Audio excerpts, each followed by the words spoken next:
tue sous une pluie battante, un mari cruel a chassé sa femme enceinte de la maison. La femme a pleuré et supplié, mais il n'a ressenti aucune pitié dans son cœur. Elle était impuissante, seule et sur le point de devenir mère. Après tout, où est-elle allée? Votre âme tremblera après avoir entendu cette histoire. C'était le jour dans un petit village. Maimouna, âgée de 22 ans, vivait dans une maison en boue. Elle était assise et coupait des légumes. La lumière du soleil tombait légèrement sur les murs et le vent était mêlé à l'odeur de la terre. La fatigue et la détresse étaient visibles sur le visage de Maimouna. Elle était enceinte. Mais bien qu'elle fût prête à devenir mère, il n'y avait pas de bonheur. Juste une douleur étrange et silencieuse. Au même moment, de l'intérieur, le téléphone portable s'est mis à sonner. Maimouna s'est lavé les mains rapidement et a décroché le téléphone. À l'autre bout du fil, c'était son mari Amjad qui travaillait en ville. « Comment vas-tu ? » ?»« Oui, d'accord, bien. » Il a juste demandé cela et a raccroché. Maimouna est restée un moment à regarder le téléphone avec des yeux vides. Les larmes lui sont montées aux yeux. 2 ans de mariage, mais l'amour restait perdu dans son destin, comme s'il était contrarié. Le mari était parti en ville, et elle vivait ici seule avec sa belle-mère. L'attitude de sa belle-mère était toujours froide et stricte. Si un mot sortait de travers, elle subissait des moqueries toute la journée. Elle devait écouter, et les jours passaient ainsi. Puis, un jour, Amjad est soudainement rentré à la maison. Il y avait de la cruauté sur son visage et de la colère dans ses yeux. Dès qu'il a ouvert la porte, il a crié et a dit « Tu as détruit ma vie, tu portes malheur. Depuis que tu es arrivé, plus rien ne va pour moi. » Maimouna s'est tue. Elle n'avait rien à dire. Cela arrivait souvent. Cela faisait 2 jours qu'Amjad était arrivé, et bien qu'il fût à la maison, le sentiment d'aliénation de Maimouna grandissait dans son cœur. Elle voyait souvent Amjad passer des heures sur son téléphone portable. Il restait occupé, parfois il souriait, et d'autres fois, c'était comme s'il parlait doucement à quelqu'un. Tout l'amour du monde semblait s'être concentré dans cette voix. Ce jour-là, c'était aussi le soir, et les nuages planaient dans le ciel à l'extérieur. Maimouna a préparé une tasse de thé et est entrée doucement dans la chambre. Lorsqu'elle a ouvert la porte lentement, elle a entendu Amjad parler très doucement et avec amour. Amjad disait « Mon ami, pourquoi t'inquiètes-tu? Ma femme n'a pas de place dans mon cœur. Regarde, elle quittera bientôt cette maison et tu seras la seule personne ici. Tu deviendras la propriétaire de cette maison. » Ces mots ont transpercé le cœur de Maimouna comme un poignard. Ses mains ont commencé à trembler et la tasse de thé est tombée par terre en se brisant. Amjad a sursauté en entendant le bruit. Lorsqu'il a vu Maimouna debout à la porte, la rougeur de la colère s'est répandue sur son visage. « M'écoutes-tu en secret? N'as-tu pas honte ?»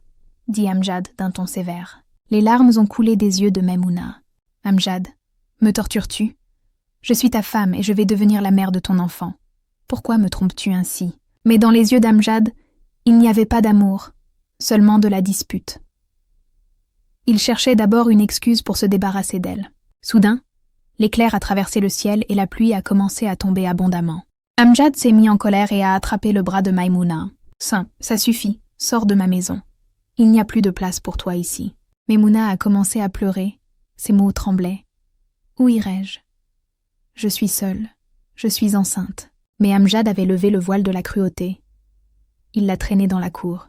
La pluie s'est intensifiée et les gouttes d'eau tombaient sur le visage de Maimouna. Elle tremblait avec ses larmes. Soudain, Amjad l'a poussée.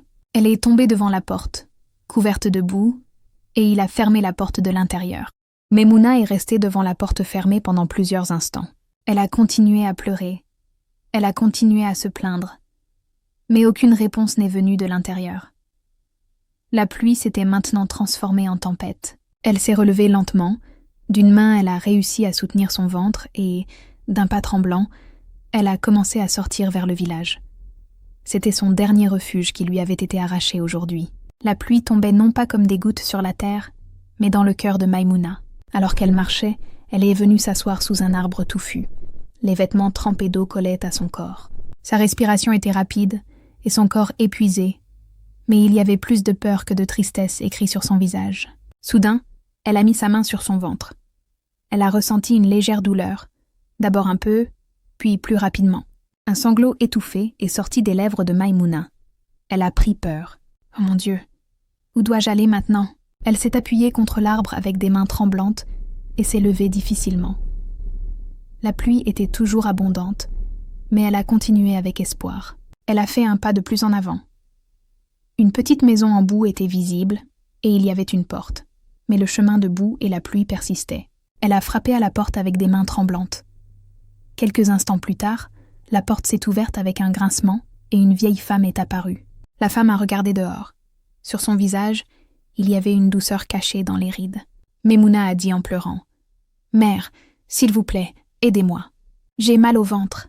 La naissance de mon enfant approche. Donnez-moi un abri chez vous pour l'amour de Dieu. » Le cœur de la vieille femme a fondu. Elle a ouvert la porte immédiatement et a dit : « Viens ma fille, entre vite. » La maison était petite mais propre. La vieille femme a fait le lit rapidement, a chauffé de l'eau et a soutenu Maimouna de ses mains faibles. Et quelques heures plus tard, dans le silence de la nuit, le cri d'un petit enfant a résonné. Des larmes de joie ont coulé des yeux de Maimouna. Elle a serré son fils contre sa poitrine. Ce moment était pour elle une rencontre entre l'espoir et la douleur. Une idée a germé dans son cœur. Combien mon fils est malchanceux de ne même pas recevoir l'amour de son père. « Tu ne seras pas malchanceux. » La vieille femme a préparé un bouillon et le lui a passé avec amour. « Ma fille, mange quelque chose. Sois courageuse. » Maimouna a souri faiblement. « Merci. » Puis la vieille a commencé à demander. « Ma fille, qui es-tu? D'où viens-tu » Et les yeux de Maimouna sont devenus humides à nouveau. « Mon village est loin d'ici. Mon mari m'a chassée de la maison. Maintenant, il n'y a plus d'endroit où rester, plus d'endroit pour vivre. » La vieille femme a pris une profonde inspiration, puis a dit doucement : « Ne t'inquiète pas, ma fille. Reste ici quelques jours. J'ai vécu au palais de Chaudhry Saheb, qui est proche. Je travaille, c'est de cela que je vis, et tu te rétabliras aussi. » Pour la première fois, une lueur d'espoir est apparue dans les yeux de Maimouna. Elle a serré son enfant contre sa poitrine et a pensé dans son cœur que la vie lui avait peut-être donné un nouveau tournant. Peut-être que mon nouveau voyage commence ici. Oui, le temps s'accélère et vole le souffle de Maimouna, mais j'ai utilisé un baume. Bien que les souvenirs douloureux du passé déchirent parfois mon cœur, maintenant son seul joyau dans la vie était son fils. Elle se réveillait tôt le matin après avoir embrassé l'enfant endormi. Avec la permission de la vieille femme, elle pouvait aller au palais de Chaudhry Saheb. Là, elle cuisinait et nettoyait. Et le soir, elle revenait et s'asseyait près de la machine à coudre. Les femmes du village venaient souvent. « Sœur Maimouna, coute cette chemise, s'il te plaît, répare ce foulard. » Et Maimouna souriait légèrement et disait « Oui, ce sera prêt demain. » Le village entier l'admirait pour sa maîtrise et sa perfection dans la couture des vêtements. Elle a commencé à recevoir des compliments. Et la vieille femme, qu'elle appelait maintenant mère, disait à tout le monde « C'est une fille noble et très travailleuse. » Tout comme ce jour-là, les mois se sont transformés en années, et le fils de Maimouna avait maintenant 2 ans. C'était un enfant aux yeux brillants et au sourire innocent. Il était devenu son monde, sa vie, et maintenant, elle ne se souvenait plus d'Amjad ni de sa maison. Il n'y avait aucune trace de lui. Personne ne l'avait jamais vu. Elle l'avait cherché, mais personne ne lui avait demandé s'il était en vie, s'il existait ou non. La vie d'Amjad, d'autre part, avait également changé. Il avait finalement obtenu la même fille qu'il prétendait aimer et l'avait épousée. Après le mariage, quand la fille, Safia, est arrivée à la maison le premier jour, elle lui a dit clairement « Écoute Amjad, je ne fais pas de travaux ménagers. Je ne connais pas tout ça et je ne veux pas apprendre. Tu le sais déjà. Je suis venue pour m'habiller pour toi, pas pour balayer ou faire du pain. » Amjad a souri et a répondu « D'accord, ça ne fait rien, je m'occuperai de tout. » Le bandeau de l'amour était attaché sur ses yeux, et ainsi le fardeau de toutes les tâches ménagères est tombé sur les épaules de la vieille mère. Au début, la mère n'a rien dit, mais jour après jour, l'amertume entre la belle-fille et la belle-mère a commencé à augmenter. Chaque querelle portait sur chaque petite chose. La discorde dans la maison était présente à chaque instant. C'était comme si la paix flottait dans l'air. Amjad essayait de réconcilier les deux, mais aucune des deux n'essayait d'écouter l'autre. Il n'était pas prêt. Progressivement, il s'est impliqué dans toutes ces choses et en est tombé malade. Un jour, au milieu de ses troubles, sa mère a subi une grave crise cardiaque et a quitté ce monde en quelques instants. Amjad était marié depuis 2 ans, mais il n'y avait pas de bonnes nouvelles concernant un enfant dans leur maison. La journée passait lentement selon son propre rythme, mais il n'y avait pas de paix dans la vie d'Amjad. Il ne restait rien. Sa femme Safia a consulté chaque sage, médecin et cheikh célèbre. Chaque amulette a été portée autour du cou tout le temps, elle a bu de l'eau bénite, mais elle était toujours malchanceuse pour avoir un enfant. Elle n'était pas chanceuse. Amjad restait silencieux en apparence, mais il était brisé de l'intérieur. Parfois, la nuit, dans le silence, il se souvenait du moment où il avait chassé sa femme enceinte, Maimouna, de la maison pendant une tempête et sous la pluie. Son visage, ses sanglots, ses mains tremblantes, tout cela. S'il se souvenait de la scène aujourd'hui encore, ce serait comme un feu. Je souhaite ne pas avoir fait ça. Il se dit souvent, peut-être ai-je été maudit, c'est pour cela que mes mains sont vides aujourd'hui. Mais ce sentiment de culpabilité, il ne pouvait le partager avec personne. L'humeur de Safia est devenue plus consciente et tranchante sur les petites questions. Les disputes, les cris et les accusations. Sa vie était un mélange de bruit et de silence. Il s'est retrouvé coincé au milieu. 5 ans ont passé. Les ombres sous les yeux d'Amjad se sont approfondies et des couches de regrets ont commencé à s'accumuler dans son cœur. C'était aussi un jour ordinaire. Quand il a ouvert les yeux, la lumière du soleil entrait par la fenêtre. Il s'est levé et a regardé l'heure, il était 3 heures de l'après-midi. Qu'est-ce que c'est? Il s'est réveillé soudainement. Il aurait dû aller travailler. Comment cela a-t-il pris autant de temps? Il s'est levé rapidement du lit et est allé vers la cour. Safia, Safia, où es-tu? Mais la maison entière était plongée dans le silence. Il n'y avait pas de bruit de vaisselle venant de quelque part, ni l'impression des pas de quelqu'un. Une peur étrange a commencé à s'infiltrer dans son cœur. Amjad est retourné rapidement dans la chambre et à ce moment-là, il était sur le point de se retourner quand ses yeux sont tombés sur le lit. Ils sont tombés sur une enveloppe qui avait été gardée à proximité. Qu'est-ce que c'est? Il s'est penché et a ramassé l'enveloppe. Ses mains tremblaient.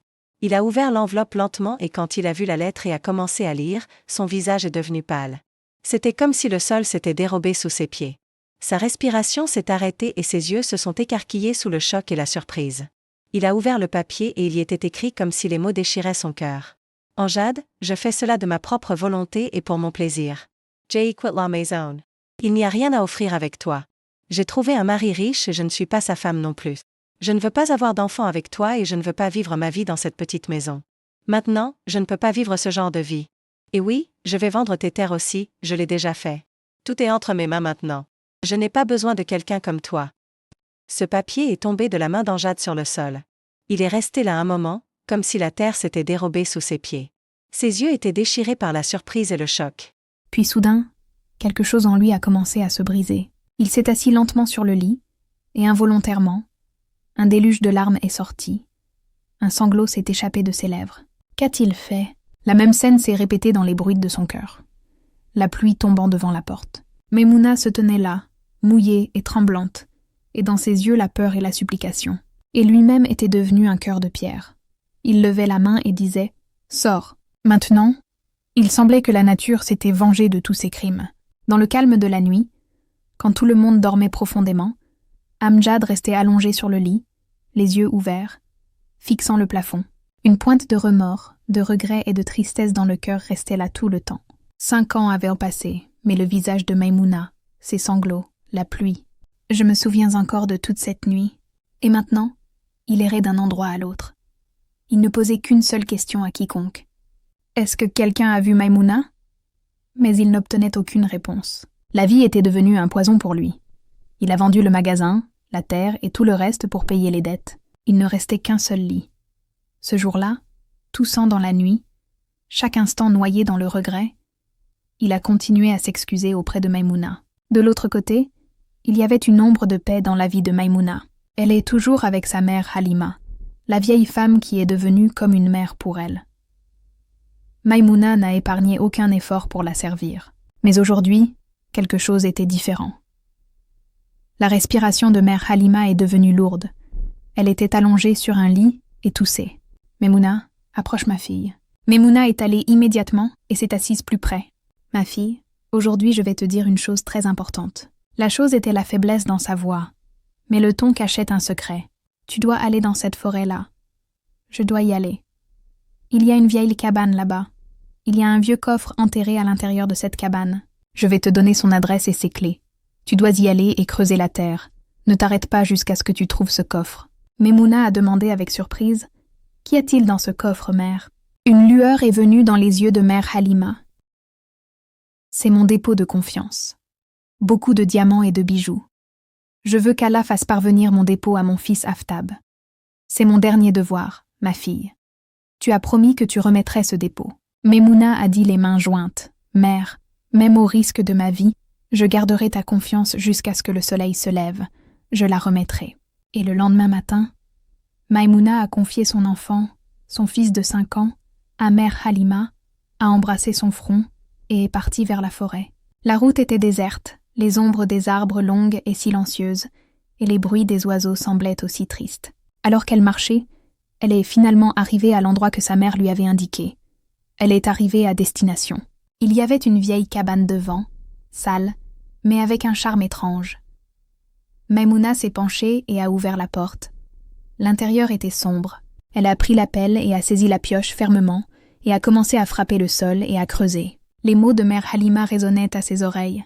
« Ne t'arrête pas si tu ne trouves pas le coffre. » Plusieurs heures noyées dans la persévérance et la sueur. Lorsque Maimouna a frappé avec la pelle pour la dernière fois, de l'intérieur de la terre, il y a eu un bruit de collision avec quelque chose de dur. C'était le point de contrôle. Elle a mis la pelle de côté et a commencé à enlever la boue avec ses mains seulement. Après un peu de temps, un vieux coffre rouillé est apparu. Son cœur a commencé à battre fort. C'était seulement le dépôt pour lequel elle avait risqué sa vie. Elle a posé le coffre avec soin, a nettoyé la boue dessus, a pris le nom de Dieu et s'est dirigée vers la maison de mère Halima.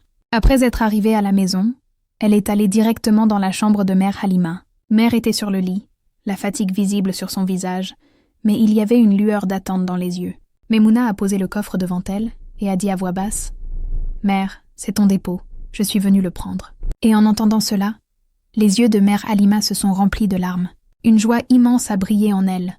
Un sourire profond est apparu sur son visage. « J'étais sûre, ma fille, que tu ne trahirais pas la confiance. C'était ton épreuve. Si tu avais été avide, ou si tu l'avais gardé pour toi, je l'aurais su.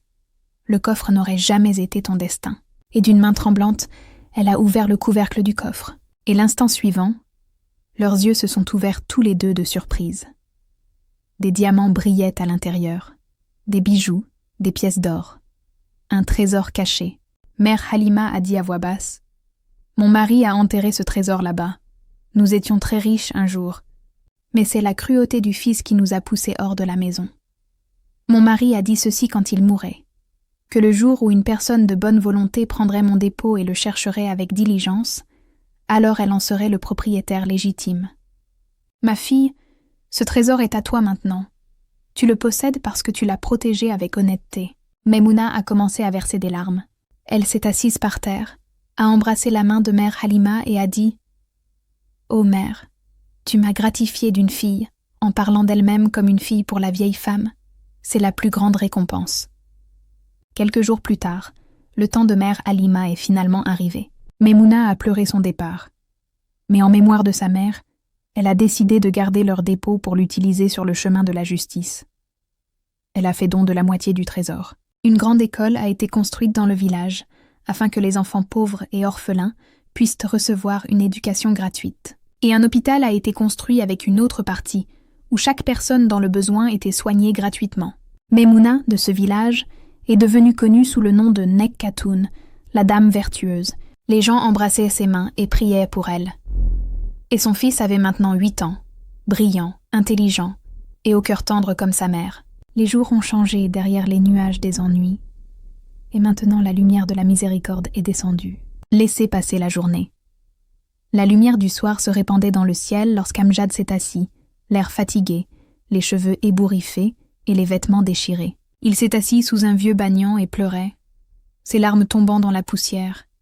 Et comme les chagrins de sa vie, elles étaient absorbées par le sol. Sa maison, il avait perdu toutes les terres sous le poids des dettes. Maintenant, il n'avait ni endroit pour vivre, ni nourriture à manger. Pendant ce temps, un passant est passé. Il s'est arrêté derrière Amjad, qui était très brisé, et a dit « Oh mon frère, qu'est-ce qui t'arrive? Pourquoi es-tu assis là à pleurer ?» Amjad a soupiré. « Il ne reste plus rien maintenant, ni maison, ni abri. Je suis malade, et je n'étais même pas capable de travailler comme ouvrier. Et maintenant, il n'y a plus d'espoir dans la vie, ni le courage de mourir. L'homme a dit d'une voix douce « Ne sois pas déçu. J'ai entendu dire qu'il y a dans le village voisin une femme très noble. Dieu lui a donné une immense richesse, mais sa richesse, elle l'a utilisée pour le bien des autres. Elle a construit une grande maison pour les sans-abri et les nécessiteux. Va là-bas, peut-être trouveras-tu un abri. » En entendant cela, le cœur d'Amjad s'est rempli de joie. Un léger rayon d'espoir est apparu. Il s'est levé d'un pas trébuchant et a commencé à marcher vers l'autre village. Après plusieurs heures de voyage, lorsqu'il est arrivé dans ce village, il a vu cet homme noble partout et on entendait des discussions sur la femme. Est-elle pour les pauvres? Où aide-t-elle tout le monde? Amjad a découvert après avoir demandé et demandé et s'est finalement retrouvé devant une grande et belle porte. Dans le cœur, la peur, le regret et la surprise tous ensemble. Il a frappé à la porte avec un cœur battant la chamade. La porte s'est ouverte, et dès qu'Amjad est apparu devant, son souffle s'est arrêté. Les pas ont trébuché. La femme qui se tenait devant était Maimouna. Mais aujourd'hui, elle n'était plus cette Maimouna faible et simple. Maintenant, elle était devenue un lieu calme et lumineux. C'était une femme au visage rayonnant, vêtue de vêtements coûteux, et avec la lumière du respect, de la révérence et de la foi dans les yeux. Je ne peux pas croire que ce soit la même femme qu'il avait vue une fois à travers la porte sous la pluie battante. Il a été poussé. Et Maimouna a également reconnu Amjad. Il y a eu un silence pendant plusieurs instants. Puis soudain, Amjad est tombé à ses pieds. Les larmes ont commencé à couler de ses yeux. « Maimouna, pardonne-moi. Je t'ai fait du tort. Je t'ai trahi. J'ai fait tout cela. Et après l'avoir trouvé, une personne reste en vie. Je jure par Dieu, j'ai souffert de ta malédiction. » Les yeux de Maimouna se sont remplis de larmes, mais il y avait de la paix sur son visage. Puis une petite voix a résonné. « Mère, allons-y. Allons à l'usine aujourd'hui. Je vais aller distribuer des vêtements aux pauvres. » Un enfant de 8 ans se tenait aux pieds de Maimouna. Un beau visage innocent, comme Amjad. Les yeux d'Amjad se sont écarquillés. Il a senti comme si quelqu'un avait saisi son cœur dans son poing. Cet enfant était de son propre sang. Maimouna a tapoté la tête de l'enfant et a dit calmement « Amjad, tu seras puni pour ce que tu as fait. J'ai fini. Pour mon fils, je te pardonne. Mais maintenant, tu n'as pas de place dans nos vies. Quand nous avions besoin de toi, tu n'étais pas avec nous. Nous n'avons plus besoin de toi. » Amjad s'est levé en silence, la tête baissée. Les larmes continuaient de couler de ses yeux. Puis il s'est retourné lentement et est sorti par la porte. En marchant sur la route, il n'y avait qu'une seule pensée qui résonnait dans son esprit. J'aimerais ne pas avoir dit à ma femme ce jour-là, j'aurais dû la rejeter, Safia. J'aimerais ne pas l'avoir, Maimouna, traitée injustement. Si j'avais fait cela, mon fils serait aujourd'hui mon soutien. Mais maintenant, il était trop tard. Il avait brûlé son paradis de ses propres mains. Et maintenant, le reste de sa vie, dans son destin, n'était écrit que le regret.